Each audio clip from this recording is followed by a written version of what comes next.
Bonsoir, bienvenue dans la 394e édition du Journal des Sports. Mathieu Mercier vous l'a dit, merci de nous être fidèles chaque lundi. Nous recevons ce soir des invités exceptionnels, la bande de la Loose Team, adepte depuis quelques années de Snow Scoot, la trottinette des neiges. Avec eux, nous évoquerons les championnats de France qui ont lieu samedi prochain, ainsi que les championnats d'Europe et la Coupe du Monde qui se profile. En attendant de parler sport d'hiver, regardez ce qui vous attend dans ce JT Sport. Retour évidemment sur le match polémique de samedi après-midi. Les Stacks recevaient Arles-Avignon. Vous verrez que la rencontre ne s'est pas vraiment passée comme l'espéraient les Troyens. Résumé du match dans quelques minutes. Pas de souci en revanche pour le Sainte-Savine Basket, toujours en tête de son championnat, mais qui avait fort à faire samedi soir avec les toujours rudes alsaciennes de Furdenheim. Et puis enfin, nous terminerons par du handball. En National 3, c'était un derby pour le Rosières Saint-Julien qui se présentait avec la venue de Reims. Voilà pour le contenu de l'émission de ce soir. On parle tout de suite de l'actualité principale de ce journal, le football. Les Stacks jouaient ce week-end la 19e journée du championnat de France de Ligue 2. Le club troyen accueillait donc cette équipe d'Arles-Avignon. Les Aubois étaient plutôt confiants puisque la semaine précédente, ils avaient éliminé Caen lors des 32e de finale de la Coupe de France. Mais voilà, contre les Provençaux, rien ne s'est vraiment passé comme il l'espérait. S'il fallait résumer la rencontre de samedi après-midi, il faudrait forcément évoquer le point de départ de la chute troyenne. Cette 44e minute qui voit Savanier se blesser tout seul en faisant faute sur le capitaine troyen Enza Yamissi. Un carton jaune inexistant et qui va faire basculer l'arbitre de cette rencontre, monsieur Ben Eladj, du côté obscur. L'arbitre fait partie du jeu. Ce soir, on ne peut pas dire qu'il nous ait beaucoup aidé. Maintenant, voilà, je crois que dans l'année, j'espère que ça s'équilibrera. Ce soir, Arles en a profité plus que nous, je pense. Jusque-là, les Troyens avaient bien tenté de produire du jeu sur une pelouse indigne du niveau de division d'honneur. Mais ce sont surtout les Arlésiens qui avaient eu des occasions sérieuses et qui avaient inquiété Johan Thuram, heureusement vigilant et performant. Le match donc bascule en deuxième mi-temps sur cette faute d'anti-jeu d'Enza Yamissi. Mais voilà, monsieur Benadj a déjà averti à tort le capitaine troyen. Il est donc obligé de l'expulser, ce qui provoque la fureur du public troyen. Mais ce n'est pas tout. Othon, à la 74e minute, est blessé sur un méchant tacle de Marat. Il doit sortir sur civière, mais le défenseur provençal ne reçoit qu'un carton jaune pour sa faute. Les Troyens sont excédés par cet arbitre dépassé. Ils encaissent en plus un but contre leur camp de Drouin à la 79e minute. Et le pompon est obtenu à 6 minutes de la fin avec l'expulsion logique de Rincon qui jette encore un peu plus de l'huile sur le feu. C'en est trop pour Jean-Marc Furlan, hors de lui et qui est expulsé. Je suis toujours très en colère quand je perds mon sang-froid, mais comme on est dans la passion, souvent on perd son sang-froid pour un jeu en fait qui est que du football. Un match à oublier rapidement pour les Troyens qui devront rapidement se reconcentrer avant d'affronter Angers mardi soir et Ajaccio le week-end suivant. Tout cela sans Othon, Enza Yamissi, Rincon et Jean-Marc Furlan. Pour se consoler de cette défaite, je vous propose de participer au jeu de l'Estac qui vous fait gagner des places pour le match à domicile contre Laval du 28 janvier prochain. Il vous suffit pour cela d'envoyer le mot club au 71 003 au 71 003. 6 places à gagner par tirage au sort. En attendant, faisons le point sur les résultats du championnat de France de Ligue 2 avec notamment les autres résultats, ceux de Reims. Le match nul de Reims à Boulogne-sur-Mer 0-0. Clermont, le leader, bat Amiens 2-1. Sedan, un petit peu à la surprise générale, s'est incliné face à Tours 1-0. Au classement, cela donne toujours Clermont en tête avec 3 points maintenant d'avance sur le stade de Reims. 5 points donc les séparent et les Stacks est en 12e position, 26 points donc pour les Troyens. La réserve s'est inclinée de son côté à Ouascal. Créteil était accroché par Roy 1 but partout et le Racing a battu Croix 2-0. Au classement, pas de bouleversement. Roy reste en tête avec un point d'avance sur Croix et Ouascal. Les Stacks B reculent en 10e position. Dimanche après-midi au complexe Bianchi à Saint-André, les Vergers. Le RCSA recevait le leader du championnat de France de première série, Garges-en-Ville. Malgré une belle entame, les Drias se sont ensuite fait dominer en seconde période, notamment avec 2 essais encaissés donc par les Franciliens. Défaite pour les hommes du président Vino, 8-14 pour donc cette reprise du championnat. Romilly s'en est un peu mieux sorti de son côté, on le voit dans les résultats avec une victoire de la part des Romillons face à une équipe de Nanterre. Une victoire donc 15-5. De son côté, Épinay-sur-Orge n'a pas fait de détail face à Neuilly-sur-Marne, 29-0. Et Stein a quelque peu été accroché par Plessis-Robinson, 17-15. Mais victoire quand même pour Stein au classement. Gargenville est en tête, 4 points d'avance sur Stein. Romilly s'en tire un petit peu mieux au classement que Saint-André. Autre équipe qui n'a pas de soucis à se faire, celle du Sainte-Savine Basket en tête de son championnat de France de National 2. Les filles de Ludovic Le Tenay, pour leur premier match en 2012, recevaient l'équipe de Furdenheim. Équipe toujours compliquée à manœuvrer, mais surtout une des 2 seules formations à avoir battu le SSB cette année. Petite revanche à prendre donc pour les Saviniennes. Même si Ludovic Le Tenay en avait une petite idée, le match de samedi soir aura été fort compliqué à gérer pour le coach savinien qui voyait son équipe opposer une formation de Furdenheim très accrocheuse. Le genre d'équipe qu'on croit définitivement distancée et qui revient finalement à quelques points d'écart. Ce fut le scénario du match de samedi soir. Une équipe du SSB sérieuse, appliquée, menant au score de bout en bout, mais subissant les coups de boutoir de la joueuse slovaque Kalafutova à l'intérieur de la raquette. À la pause, les jaunes et bleus sont devant, 43-37, et une nouvelle fois, alors que l'on croit Sainte-Savine tirer d'affaire sous l'impulsion de Le Soudard et Chabadova, respectivement 27 et 23 points, Furdenheim refait surface et menace le SSB, et c'est encore plus vrai à 4 minutes de la fin, puisque les Alsaciennes reviennent à 3 points des Auboises, 69-66, Ludovic Le Tenay demande un temps mort. J'ai dégagé beaucoup de sérénité au temps mort, pas forcément pour assurer mes joueuses, mais j'ai senti aussi que dans mes joueuses, dans leur regard, il n'y avait pas de doute, quoi. On avait tellement dominé toute la rencontre que je ne voyais pas l'équipe adverse nous passer devant, quoi. Un temps mort qui fait son effet, puisque dans la foulée, le Soudard réalise une interception, puis panier derrière. Vignola ajoute elle aussi 2 points, une situation gérée donc à merveille par les Saviniennes, pouvant souffler. La victoire est en poche, 82-68. Mais Furdenheim, c'est toujours comme ça. Sauf que là, aujourd'hui, on a eu une équité, on va dire, d'arbitrage. Je sais qu'il ne faut pas trop râler après les arbitres, mais quand on va en Alsace, on n'est jamais vraiment aidé par eux, quoi. Le SSB demeure invincible à domicile, les choses encore plus importantes, toujours en tête du championnat de National 2.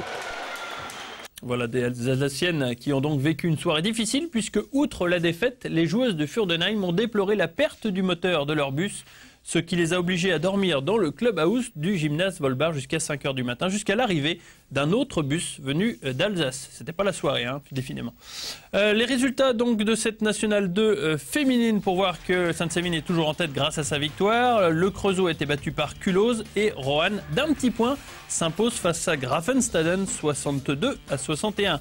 Sainte-Savine en tête avec un petit point d'avance sur Roanne et Culose. Saint-André n'a pas déçu en s'imposant à Strasbourg 75-63. Beau résultat pour les hommes d'Olivier Perrin. De leur côté, Saint-Dizier n'ont pas déçu en s'imposant face à Marne-la-Vallée 79-74. Et Récy n'a pas fait de détail en s'imposant chez la Lanterne Rouge Nancy 95-59 au classement. Saint-André est toujours en tête, un point d'avance pour les Dria qui rencontrent justement leurs voisins au Marnais la semaine prochaine dans un duel de haut de tableau très attendu. Pour en terminer avec les sports collectifs, je vous propose maintenant de parler handball avec l'équipe du Rosières Saint-Julien. La formation de Cathy Mayayo avait terminé fort l'année 2011 avec plusieurs victoires de suite et elle espérait bien poursuivre 2012 dans la même idée. Un seul problème, l'adversaire de samedi, Reims, 3e au classement et donc a priori beaucoup mieux armé que les Sancéo Caillotines.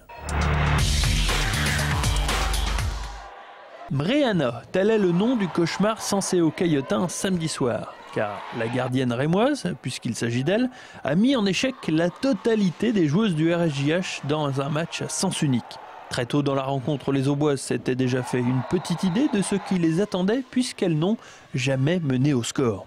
Cet échec au shoot a été la clé de voûte du revers Sancéo Caillotin. On doit être à 40% de réussite shoot ou quelque chose comme ça, donc faut pas se leurrer. Ce soir on est tombé sur fort, mais on aurait pu faire mieux. L'autre problème aura été l'utilisation du ballon en attaque et notamment les choix de Wendy Hill, souvent hasardeux pour ne pas dire insensés. Wendy a porté la balle beaucoup trop et du coup s'est fait croquer, jouer trop dedans, jouer beaucoup trop dedans, et ce qui fait que derrière elle n'arrivait pas à libérer, elle n'arrivait pas à lâcher. Donc le problème il a juste été là. Menées de 6 buts à la mi-temps, 12-18, les filles de Cathy Mayayo ont eu au moins le courage de relever la tête en seconde période pour proposer un jeu offensif un peu plus séduisant, même si la gardienne marnaise se montrait là encore omniprésente. En fin de match, les partenaires de Justine Pambay proposeront une dernière alternative pour refaire un retard monté à plus de 7 buts. On n'en a plus rien à foutre là maintenant, on joue vite, on joue en courant, c'est compris? Ok, on se dépêche, on se dépêche de jouer à 100 à l'heure, on risque plus rien là, on est enfoncé là, d'accord? Faut tenter quelque chose. Rien n'y fera, hormis un coup de chaud dans les 5 dernières minutes. Reims tient bon la barre et l'emporte 26-33. Une déception pour Anne Descaves qui comptait bien quitter ses coéquipières sur une performance, elle, qui sera opérée de l'épaule très prochainement.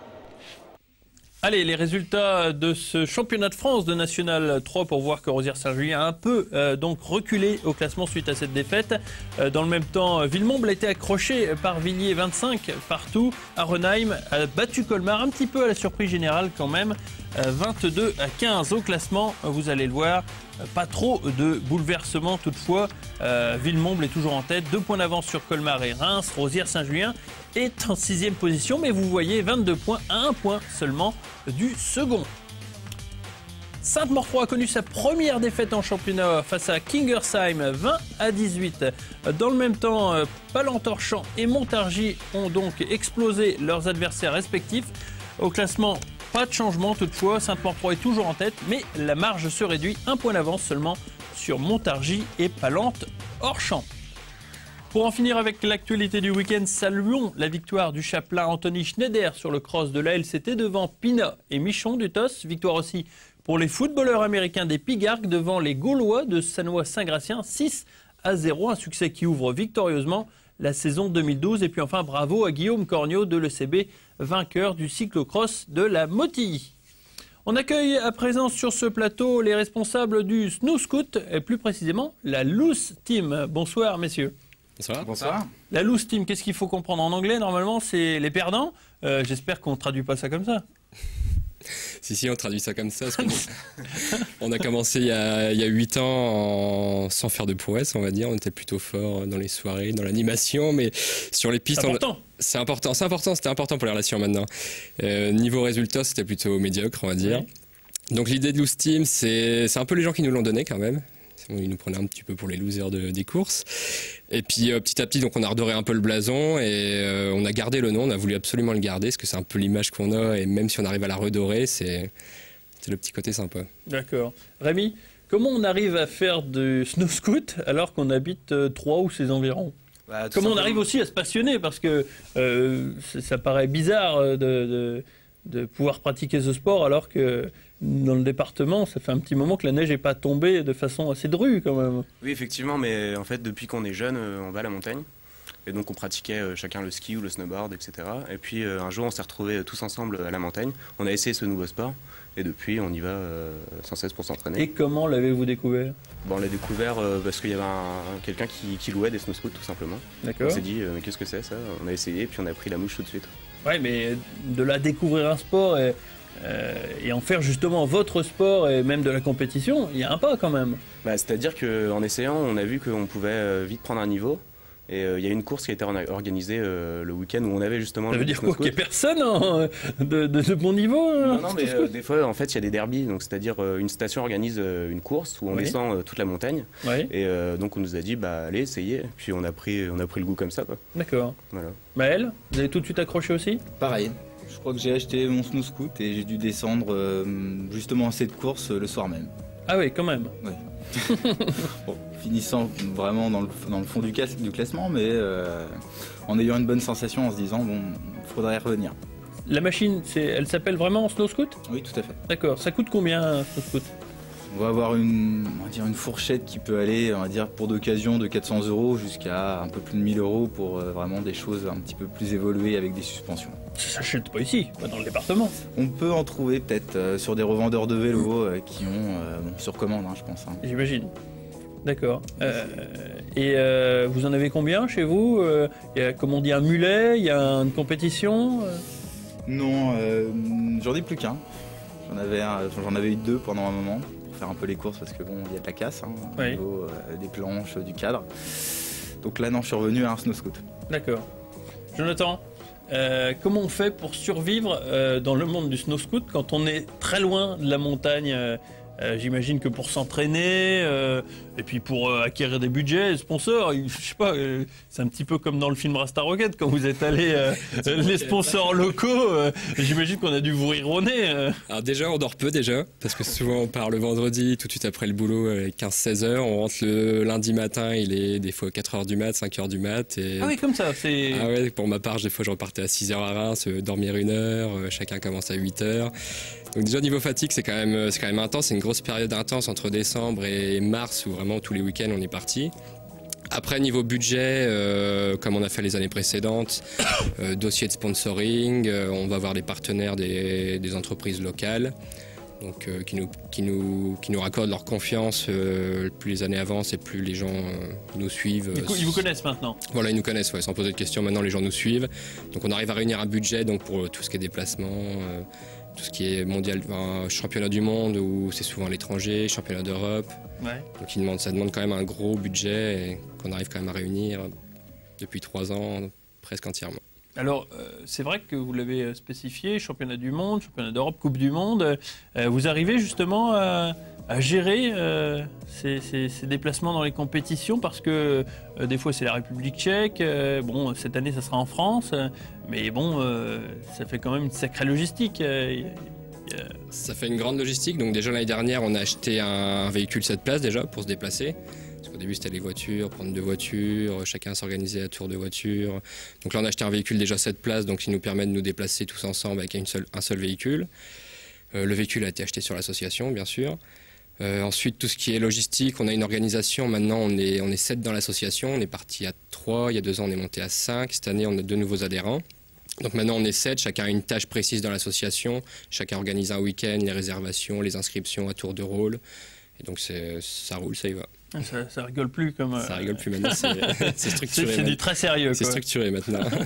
Rémi, les choses sérieuses commencent dès samedi, je crois. Enfin, vous partez vendredi dans les Pyrénées pour les championnats de France. La première manche, ouais. Des ambitions, des objectifs? Moi, en fait, en début de saison dernière, je me suis blessé, donc j'ai pas pu en faire pendant un an. Et là, avec les entraînements, ça avait l'air d'aller. Ma blessure s'est bien remise, donc j'espère pourquoi pas ramener un titre. Ah, Maël, un concurrent, hein? Oui, je sais. Ouais. Il est de retour. Ouais, je vais essayer de tenter quart de finale ou demi-finale. Voilà. D'accord. L'objectif. C'est l'objectif avoué. Avoué, et puis peut-être aller au championnat d'Europe. Tout à fait, les championnats d'Europe où j'avais fait une 8e place l'année dernière, essayer de grappiller encore un petit peu pour monter sur le podium. Où auront lieu les championnats d'Europe cette année? En République tchèque, donc à Dolmi Morova, la station. D'accord. On a vu que Rémi s'était blessé, il nous l'a dit. Qu'est-ce qu'il faut mettre comme équipement pour justement se protéger des blessures ou pour tout simplement faire du snow scoot? Comme en BMX, en fait, on va mettre des protèges tibia, protèges genoux, coudes. Et maintenant, on met des plastrons, donc ça protège le torse, les épaules, le dos aussi. Et des casques, bien sûr. On cherche à s'alourdir justement pour descendre plus vite? On cherche pas à s'alourdir, mais en border cross, en fait, c'est assez violent, donc il vaut mieux se protéger. D'accord. C'est quoi au juste le border cross? En fait, on est 5 à partir sur la ligne de départ, et c'est une espèce de parcours de dirt, comme en BMX, si vous voulez, avec des virages relevés, des sauts, c'est le premier qui arrive. Et comment on fait pour les chaussures? Vous êtes en moon boots ou en chaussures de ski? Oui, en fait, des moon boots. D'accord. Je disais ça pour plaisanter, mais c'est... Ouais, c'est ça. Parce qu'en fait, il y a un foot strap sur le snow scoot où on glisse nos pieds dedans. Et c'est tout. D'accord. Jonathan, ça fait 3 ans, je crois, que vous venez sur ce plateau pour nous faire découvrir le snow scoot. On vous a aidé, on vous a poussé. Cette année, c'est la bonne pour amener quelque chose? La Loose Team est prête? La Loose Team, je pense qu'elle est prête. Donc moi déjà, premièrement, je pense, je voudrais conserver le titre de champion d'Europe, ce qui n'est pas du tout gagné. Et j'espère surtout qu'après, chacun va faire ses preuves et obtenir des bonnes places. En tout cas, on vous souhaite bonne chance. Le 21 Merci janvier, donc, c'est-à-dire samedi, les championnats de France. Ensuite suivent... Ensuite, on a les championnats d'Europe qui sont le 25-26 février et les championnats du monde qui sont le 23, 24 et 25 mars. D'accord. Bon, merci en tout cas d'être venu sur ce plateau donc, pour nous faire découvrir, pour ceux qui ne connaissaient pas encore, la Loose Team et donc Jonathan, Maël et Rémi. Merci messieurs et encore bonne chance. Ramenez-nous un titre de champion de France dans le département de l'Aube. Merci beaucoup d'être venu. Merci beaucoup. Aristote Kitoussissa est un véritable phénomène. En full contact ou en kickboxing, le pugiliste de l'American Top Team Boxing étonne son monde depuis sa récente sélection en équipe de France. Il est pourtant champion de France en titre dans les deux disciplines et cherche encore, à 24 ans, à améliorer et donc perfectionner ses techniques de boxe. Découverte d'une véritable force de la nature.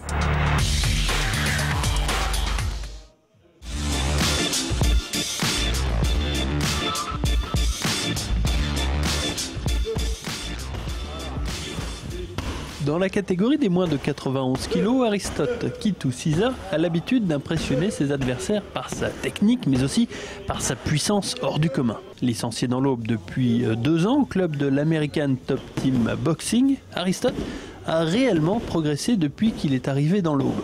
Champion de France de full contact et de kickboxing, l'Aubois a eu en plus une bonne nouvelle en fin d'année.